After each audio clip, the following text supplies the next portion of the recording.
الحمد لله رب العالمين الرحمن الرحيم مالك يوم الدين والصلاة والسلام على سيد المرسلين وعلى آله وصحبه اجمعین اما بعد۔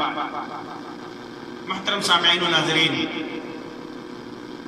آج کی اس مجلس میں ایک ایسی حدیث اور ایک ایسی روایت پیش کروں گا جس کے اندر اللہ کے رسول صلی اللہ علیہ وسلم نے ان 5 گناہوں کا تذکرہ کیا ہے جن کا ارتکاب کرنے پر اللہ تبارک و تعالی دنیا ہی میں اس کی سزا دے دیتا ہے۔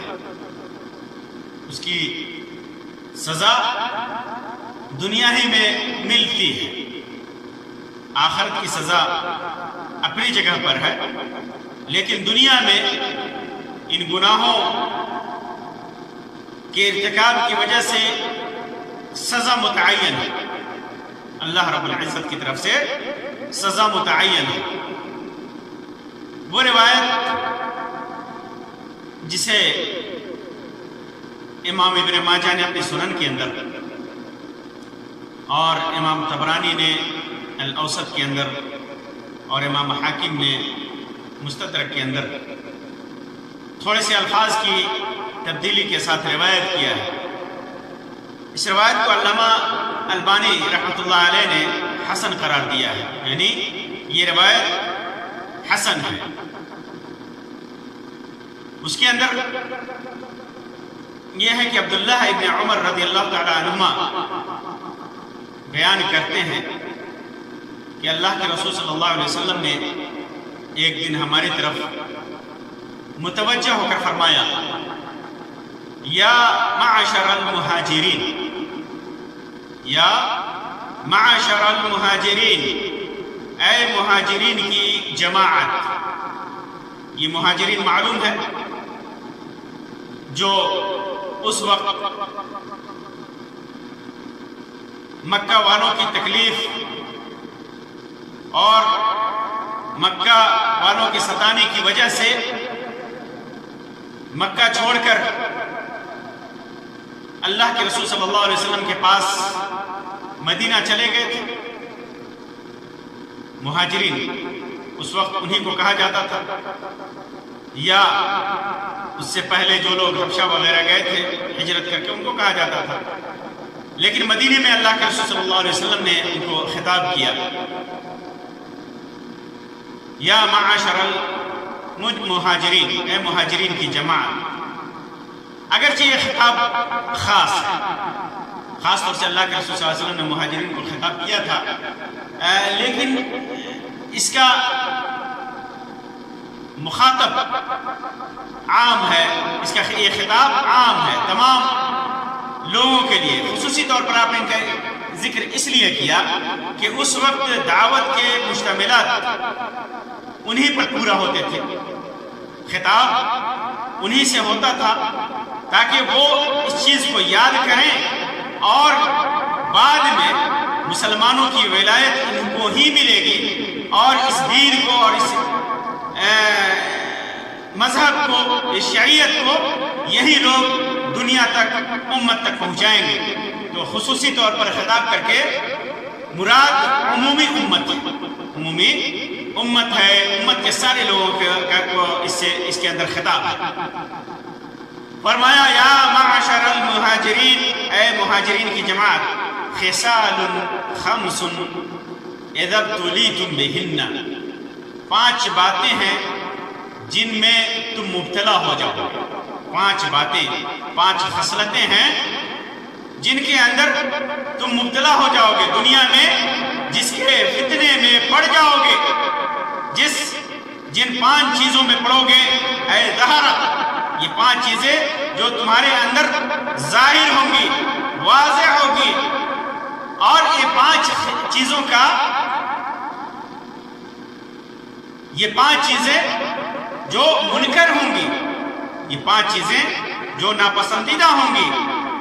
پھر اس کے بعد اللہ کے رسول صلی اللہ علیہ وسلم نے فرمایا، یہ کہنے کے بعد کہ 5 چیزیں، 5 خصلتیں یا 5 معصیتیں کہہ لیجئے جس کے اندر تم مبتلا ہو جاؤ گے، اور اس کے بعد اللہ کے رسول صلی اللہ علیہ وسلم نے فرمانے کے بعد فرمایا وَأَعُوذُ بِاللَّهِ أَن تُدْرِكُهُنَّ، اللہ کے رسول صلی اللہ علیہ وسلم نے پناہ بھی کی، دعا بھی کیا کہ میں اللہ کی پناہ چاہتا ہوں کہ اس بات سے کہ تم اس میں مبتلا ہو جاؤ۔ اللہ کے رسول صلی اللہ علیہ وسلم سے پناہ بھی طلب کی کہ میں اللہ کی پناہ طلب کرتا ہوں کہ تم ان خصائل میں، ان 5 کاموں میں یا ان 5 چیزوں میں مبتلا ہو۔ اور وہ 5 کیا ہے؟ پہلی چیز اللہ کے رسول صلی اللہ علیہ وسلم نے فرمایا لم تظہر الفاحشۃ فی قوم قط حتى يعلنوا بها الا فشا فيهم الطاعون والاوجاع التي لم تكن مضت في اسلافهم الذين مضوا۔ وہ 5 خصلتیں بھی اللہ کے رسول صلی اللہ علیہ وسلم نے بیان فرمائی، اور ان 5 خصلتوں کی وجہ سے، ان 5 اعمال کی وجہ سے، ان 5 گناہوں کی وجہ سے جو پریشانی ہوگی، جو سزا ہوگی، اللہ تبارک و تعالیٰ کی طرف سے ان 5 چیزوں پر، ان 5 کاموں پر، ان 5 گناہوں پر جو سزا متعین ہے، وہ سزا بھی اللہ کے رسول صلی اللہ علیہ وسلم نے بتا دیا، وہ سزا بھی بتا دیا۔ پہلی چیز بتایا لم تظہر الفاحشۃ فی قوم قط، جب کسی قوم میں اعلانیہ فحش حتی یعلنوا بہا، اعلانیہ فحش ہونے لگے، بدکاری ہونے لگے، زنا ہنکاری ہونے لگے، فسق و فجور ہونے لگ جائے، کسی بھی قوم میں اعلانیہ زناکاری ہونے لگے، فسق و فجور ہونے لگے، بدکاری ہونے لگے، بدفعلی ہونے لگے، تو یہ جب ہونے لگے تو کیا ہوگا؟ الا فشا فیہم الطاعون، تو ان کے اندر طاعون پھیل جائے گا، طاعون کی بیماری پھیل جائے گی، حیضے کی بیماری آ جائے گی، حیضے کی بیماری آ جائے گی، اور صرف حیضے کی نہیں آئے گی، آگے فرمایا والاوجاع التي لم تكن مضت في اسلافهم الذين مضوا، ایسی بیماریاں پھوٹ پڑیں گی جو ان سے پہلے لوگوں میں نہ تھیں، ایسی بیماریاں آئیں گی، ایسی بیماریاں آئیں گی کہ پہلے آدمی نام نہیں سنا ہوگا، پہلے کسی قوم میں یہ بیماریاں نہیں ہوں گی۔ جب اس قسم کے، جب بدکاری عام ہوگی،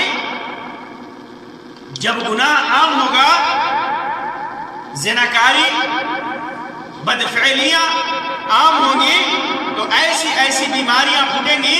ایک تو طاعون کی بیماری، حیضے کی بیماری آئے گی، اور اس کے ساتھ ساتھ ایسی بیماریاں بھی آئیں گی جن بیماریوں کا لوگوں نے نام نہیں سنا ہوگا، جن بیماریوں کی کوئی تاریخ نہیں، کوئی ہسٹری نہیں، کوئی اتہاس نہیں، وہ بیماریاں پہلے نہیں تھی، وہ بیماریاں اب ہوں گی۔ آپ نے بیماریوں کا نام سنا ہوگا، کیسی بیماریاں زناکاری کی وجہ سے، فاحشکاری کی وجہ سے کیسی بیماریاں آئیں۔ ایڈز کی بیماری مشہور ہے، یہ بیماری ایسی تھی کہ لوگ اس سے پہلے اس بیماری کا تصور تک نہیں کر سکتے تھے، اور جس انسان کو ایڈز کی بیماری لاحق ہو جاتی ہے تو پھر اس کی زندگی بچانا مشکل ہو جاتا ہے۔ اس کے علاوہ بھی، ایڈز کے علاوہ بھی بے شمار بیماریاں ہیں جو وقت کے ساتھ ساتھ ہمارے درمیان پھیلتی جا رہی ہیں، وہ بیماریاں جن کا نام ہم نے نہیں سنا، وہ بیماریاں جنہیں ہم جانتے ہی نہیں تھے، وہ بیماریاں عام ہو رہی ہیں۔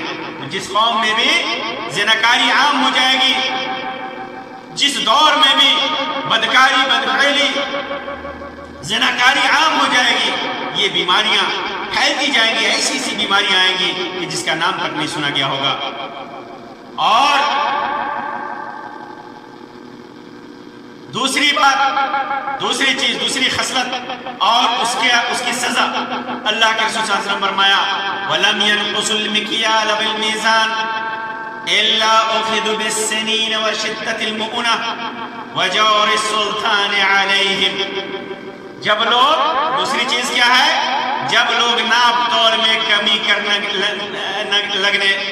کرنے لگ جائیں گے، جب ناپ تول میں کمی ہونے لگے گی، چوری ہونے لگے گی، ناپ تول میں بے ایمانی ہونے لگے گی، تجارت میں بے ایمانی ہونے لگ جائے گی، جب بیماری ہونے لگی جائے، یہ ناپ تول میں کمی ہونے لگ جائے گی، تو یہ جب خسرت آ جائے گی، تجارت میں بے ایمانی کی خسرت آ جائے گی، لوگ خود دوسروں سے ناپ تول کر لیں گے تو زیادہ لیں گے، اور جب دوسروں کو دیں گے تو کم دیں گے۔ وَإِذَا كَالُوهُمْ أَوْ وَزَنُوهُمْ يُخْسِرُونَ إِذَا اكْتَالُوا عَلَى النَّاسِ يَسْتَوْفُونَ۔ اسی کی تعبیر اللہ تبارک و تعالیٰ نے کیا ہے، اذا اكْتَالُوا عَلَى النَّاسِ يَسْتَوْفُونَ، جب لوگوں سے تول کر کوئی چیز لیں گے تو پورا لیں گے۔ وَإِذَا كَالُوهُمْ أَوْ وَزَنُوهُمْ يُخْسِرُونَ، اور جب لوگوں کو دیں گے ناپ تول کے تو کمی کر کے دیں گے۔ تو جب ناپ تول میں لوگ کمی کرنے لگیں گے تو کیا ہوگا؟ کون سی سزا آئے گی؟ دنیا میں، دنیا ہی میں وہ سزا آئے گی، کون سی؟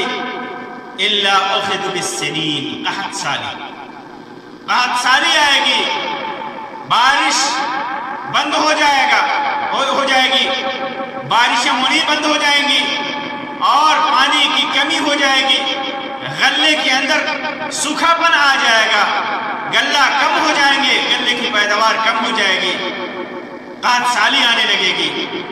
اور پہلی سزا، ناپ تول میں کمی کرنے کی پہلی سزا قحط سالی، دوسری سزا شدت المؤنہ، معاشی تنگی نازل ہو جائے گی۔ آپ غور کیجئے، جس زمانے میں، جس دور میں، جس ملک میں لوگوں نے تجارتوں میں گھوٹالے شروع کیے، تجارتوں میں ڈنڈی مارنا شروع کیا، ناپ تول میں ڈنڈی مارنا شروع کیا، کس طرح وہ معاشی تنگحالی کے شکار ہوئے۔ اور آج بھی جو قوم، جو معاشرہ اور جو شہر، جو ملک اس بیماری کا شکار ہے، وہ معاشی تنگحالی سے دوچار ہے۔ آدمی یہ سمجھتا ہے کہ ڈنڈی مار کر لوگوں سے کچھ لے تو لے گا، لیکن اور اس لیے لے گا کہ اس کی دولت بڑھ جائے، دولت نہیں بڑھتی بلکہ اسے مزید معاشی تنگی کا شکار ہونا پڑتا ہے۔ دوسری سزا ہے یہ۔ اور تیسری سزا ملے گی، جب آدمی ناپ تول میں ڈنڈی مارتا ہے تو اس کی تیسری سزا ملتی ہے۔ پہلی سزا قحط سالی، خشک سالی، دوسری سزا معاشی تنگی، رزق میں تنگی، اور تیسری سزا وجور السلطان علیہم، حاکم جو ہوتا ہے ان کے اوپر ظلم کرنے لگتا ہے۔ جو حاکم ہوتا ہے وہ ظلم کرنے لگتا ہے، یہ حکمرانوں کے ظلم و زیادتی کا شکار ہو جاتے ہیں۔ جس معاشرے میں، جس ملک میں، جس معاشرے میں، جس وقت میں لوگ تجارتوں میں ڈنڈی مارنے لگتے ہیں، ناپ تول میں کمی کرنے لگتے ہیں، تو تیسری سزا ان کو ملتی ہے کہ وہ اپنے حکمرانوں کی زیادتی کے شکار ہو جاتے ہیں، ظلم کے شکار ہو جاتے ہیں۔ ان کے حکمراں ان کے اوپر ظلم کرنے لگتے ہیں، ان کے اوپر زیادتی کرنے لگتے ہیں۔ تو یہ تین سزائیں صرف ناپ تول میں کمی کی ہیں۔ تیسری خصلت اللہ کے رسول صلی اللہ علیہ وسلم نے بیان فرمائی، تیسری چیز، اور اس پر سزا، اور اس تیسرے گناہ کی سزا، تیسری خصلت پر سزا۔ وَلَمْ يَمْنَعُوا زَكَاةَ أَمْوَالِهِمْ إِلَّا مُنِعُوا الْقَطْرَ مِنَ السَّمَاءِ۔ جب لوگ اپنے مالوں کی زکوٰۃ ادا نہیں کرتے ہیں یا زکوٰۃ ادا نہیں کریں گے تو اللہ تبارک و تعالی آسمان سے بارش کو روک دیتا ہے۔ یہ زکوٰۃ نہ دینے کی سزا ہے دنیا میں۔ آخرت میں جو سزا ہے وہ اپنی جگہ پر ہے۔ دنیا میں اللہ تبارک و تعالی اس مسلم قوم کی بارش روک لیتا ہے جس قوم کے اندر مال کے اندر زکوٰۃ کی ادائیگی نہ پائی جاتی. جو لوگ زکوٰۃ روکتے ہیں، جو مسلم معاشرہ زکوٰۃ ادا نہیں کرتا، جو مسلم معاشرہ زکوٰۃ دینے سے اعراض کرتا ہے، تو اللہ تبارک و تعالیٰ ان کو دنیا میں سزا دیتا ہے کہ بارش رک جاتی ہے. بلکہ ایسا ہوتا ہے کہ اگر اللہ کی دیگر مخلوق نہ ہو تو بارش ہو ہی نہیں. بارش میں کمی آتی ہے، غلہ کی پیداوار، غلہ جات کی پیداوار میں کمی آ جاتی ہے. اگر اللہ کی دوسری مخلوق نہ ہو تو پھر انہیں بارش ہی نہ ہو. اللہ کے رسول صلی اللہ علیہ وسلم نے فرمایا وَلَوْلَا الْبَهَائِمُ لَمْ يُمْطَرُوا، اگر چوپائے نہ ہوتے، یہ اللہ کی مخلوق نہ ہوتی، یہ جانور نہ ہوتے، تو لم یمطروا، ان کے اوپر قطعاً بارش نہیں ہوتی، قطعاً بارش نہیں ہوتی. اور جب بارش نہیں ہوتی تو خلے نہیں پیدا ہوتے. تو یہ جانوروں کی وجہ سے اللہ تبارک و تعالیٰ تھوڑی بہت بارش دیتا ہے، تو ان جانوروں کی وجہ سے، بے زبان جانوروں کی وجہ سے. ایک بات، اللہ تبارک و تعالیٰ کتنا غصہ ہوتا ہے. یہ شدت غضب کی دلیل ہے. اللہ تبارک و تعالیٰ کی شدت غضب کی دلیل ہے. اللہ تبارک و تعالیٰ بہت زیادہ غضبناک ہوتا ہے جب آدمی اپنے مال کی زکوٰۃ نہیں ادا کرتا، اپنے مال میں زکوٰۃ نہیں ادا کرتا. اگر وہ نصاب کو پہنچ جائے تو اللہ تبارک و تعالیٰ ناراض ہوتا ہے. اتنا ناراض ہوتا ہے کہ اگر اللہ تبارک و تعالیٰ کی مخلوق، یہ جانور نہیں ہوتے، یہ چوپائے نہیں ہوتے، تو اللہ تبارک و تعالیٰ بارش کا ایک قطرہ بھی نازل نہیں فرماتا. یہاں یہ بھی معلوم ہوا کہ زکوٰۃ نہ دینے والے ان جانوروں سے بھی گھٹیاں ہیں. زکوٰۃ ادا نہ کرنے والے ان جانوروں سے بھی گھٹیاں ہیں، کمتر درجے ہیں اللہ تبارک و تعالیٰ کی نگاہ میں. کیونکہ ان جانوروں کی وجہ سے اللہ کی تبارک و تعالیٰ کی رحمت کی بارش ہو رہی ہے. اور اگر یہ جانور نہیں ہوتے تو زکوٰۃ نہ دینے والے کے اوپر اللہ کی بارش ہوتی ہی نہیں، اللہ بارش برساتا ہی نہیں. کتنا کمتر درجہ ہو.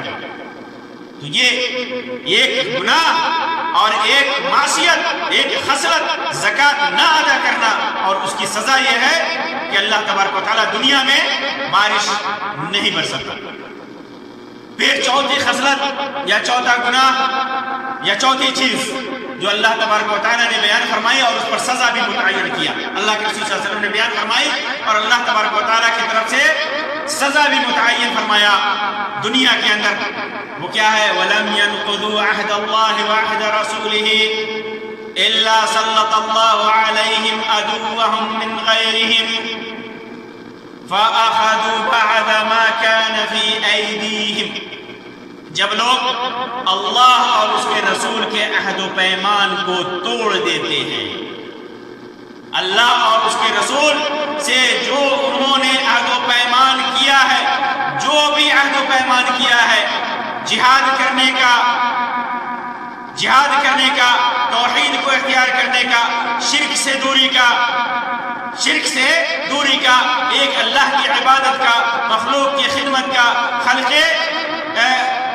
جو بھی عہد کیا ہے دین پر چلنے کا، شریعت پر چلنے کا، خرافات و بدعات سے دور رہنے کا، شرک سے دور رہنے کا، جو بھی عہد و پیمان کیا ہے، اگر اس عہد و پیمان کو توڑتا ہے کوئی، یا جو لوگ توڑتے ہیں، الا سلط اللہ علیہم عدوہم من غیرہم، اگر وہ دین سے دور ہوتے ہیں، اللہ اور اس کے رسول کے عہد و پیمان کو توڑتے ہیں، تو اللہ تبارک و تعالی ان کے علاوہ لوگوں میں سے کسی دشمن کو ان کے اوپر مسلط کر دیتا ہے. آج ہم رونا روتے ہیں کہ فلاں حکومت میرے اوپر ظلم کر رہی ہے، فلاں حکومت ہمارا مال و دولت چھین رہی ہے، فلاں حکومت ہماری مسجدوں پہ قبضہ کر رہی ہے، فلاں حکومت ہماری فلاں چیز پہ قبضہ کر رہی ہے، فلاں حکومت ہمارے خلاف قانون پاس کر رہی ہے. یہ کیا وجہ ہے؟ غور کیجئے کون سی وجہ سے آج سے 1400 سال پہلے اللہ کے رسول صلی اللہ علیہ وسلم نے اس گناہ کی سزا بھی متعین کر دی تھی دنیا میں.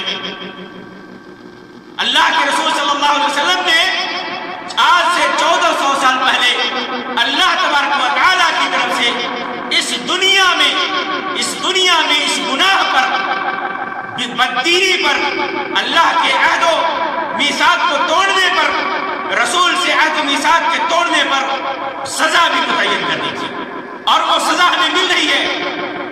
جب اس امت نے جہاں اس امت نے اللہ سے اپنے عہد و میثاق کو توڑا ہے، دین سے بیزاری کی ہے، دین سے اس امت نے دوری اختیار کی ہے، اللہ تبارک و تعالیٰ نے غیر کو ہمارے اوپر مسلط کر دیا ہے، چاہے وہ ہلاکو ہو، چنگیز ہو، یا موجودہ دور کی بڑی بڑی حکومتیں ہوں، غیر مسلم حکومتیں ہوں، چاہے وہ جس طریقے سے بھی ہمارے خلاف آئیں، چاہے وہ ہماری مسجدیں توڑیں، ہماری مسجدوں پر قبضہ کریں، یا ہمارے خلاف قانون بنائیں، ہماری زمینوں پر قبضہ کریں، ہماری مال و دولت پر قبضہ کریں، ہماری تجارتوں پر قبضہ کریں، چاہے جس طرح بھی ہمارے ذہن پر قبضہ کر لیں، ہمارے جسم پر قبضہ کر لیں، اللہ تبارک و تعالیٰ نے اسی پاداش میں ان غیروں کو ہمارے اوپر مسلط کر دیا ہے۔ یہ دین سے دوری کا نتیجہ ہے، اللہ کے عہد و میثاق کو توڑنے کا نتیجہ ہے۔ اللہ اور اس کے رسول صلی اللہ علیہ وسلم سے جو عہد ہم نے کیا تھا، جو میثاق کیا تھا، جس دین کو ہم نے سینے سے لگایا تھا، اس کو ہم نے توڑ دیا، اس دین کو سینے سے ہم نے دور کر دیا، اس دین سے ہم نے دوری اختیار کر لی، تو یہ سزا تو ملنی ہی تھی، یہ عالم نبوت میں سے ہے، یہ غیبیات میں سے ہے، ایسی پوشیدہ چیزوں میں سے ہے جس کا بیان اللہ کے رسول صلی اللہ علیہ وسلم نے کر دیا تھا۔ یہ پیشن گوئی ہے، یہ اللہ کے رسول صلی اللہ علیہ وسلم کی پیشن گوئی ہے، معجزہ ہے۔ آپ دیکھ لیجئے، جب ہم نے دین سے دوری اختیار کی ہے، ہمارے اوپر ہمارے غیر مسلط ہوتے گئے ہیں، اور یہ بطور سزا ہے، اللہ تبارک و تعالیٰ نے بطور سزا دنیا میں ہمارے لیے مسلط کر رکھا ہے، یہ متعین کر رکھا ہے، واللہ المستعان۔ اور پانچویں خصلت جس پر جو حرام ہے، پانچواں گناہ اور اس پر سزا، اللہ کے رسول صلی اللہ علیہ وسلم نے بیان فرمایا، وَمَا لَمْ تَحْكُمْ أَئِمَّتُهُمْ بِكِتَابِ اللَّهِ عَزَّ وَجَلَّ وَيَتَخَيَّرُوا فِي مَا أَنزَلَ اللَّهُ إِلَّا جَعَلَ اللَّهُ بَأْسَهُمْ بَيْنَهُمْ۔ جب ان کے حکمراں، کن کے حکمراں؟ مسلمانوں کے حکمراں، مسلمانوں کے امام، مسلمانوں کے حاکم، مسلمانوں کے بادشاہ، مسلمانوں کے ملوک، جب یہ کیا کرتے ہیں؟ ما لم تحکم، اللہ تعالیٰ کی کتاب کے مطابق فیصلے نہیں کرتے۔ ما لم تحکم ائمتہم بکتاب اللہ عز وجل، جب مسلمانوں کے حکمراں اللہ تعالیٰ کی کتاب کے مطابق فیصلے نہیں کرتے، تو وَيَتَخَيَّرُوا فِي مَا أَنزَلَ اللَّهُ، اور اللہ نے جو نازل کیا اس کو اختیار نہیں کرتے۔ جو بھی حکم، جو بھی احکام اللہ تبارک و تعالیٰ نے نازل کیا، چاہے وہ قرآن کے ذریعے، چاہے اپنے رسول کی زبانی، اللہ تبارک و تعالیٰ نے جو بھی کچھ بھی حکم نازل کیا اس کو اختیار نہیں کرتے، تو کیا کرتا ہے اللہ تعالیٰ؟ جب یہ گناہ کرتے ہیں، اللہ کے جب ائمہ، ہمارے حکام، ہمارے حکمراں، ہمارے ملوک، ہمارے بادشاہ اللہ کی کتاب کے مطابق فیصلے نہیں کرتے، اللہ تبارک و تعالیٰ کی نازل کردہ احکام کو نہیں اختیار کرتے، تو اللہ تبارک و تعالیٰ دنیا میں سزا دیتا ہے۔ اور وہ دنیاوی سزا کیا ہے؟ إِلَّا جَعَلَ اللَّهُ بَأْسَهُمْ بَيْنَهُمْ، اللہ تبارک و تعالیٰ ان میں پھوٹ اور اختلاف ڈال دیتا ہے، ان میں پھوٹ اختلاف ڈال دیتا ہے، اور جب ان میں اختلاف ہوتا ہے، جب ان میں پھوٹ پڑتی ہے، تو غیر ہمارے دشمن ہو جاتے ہیں۔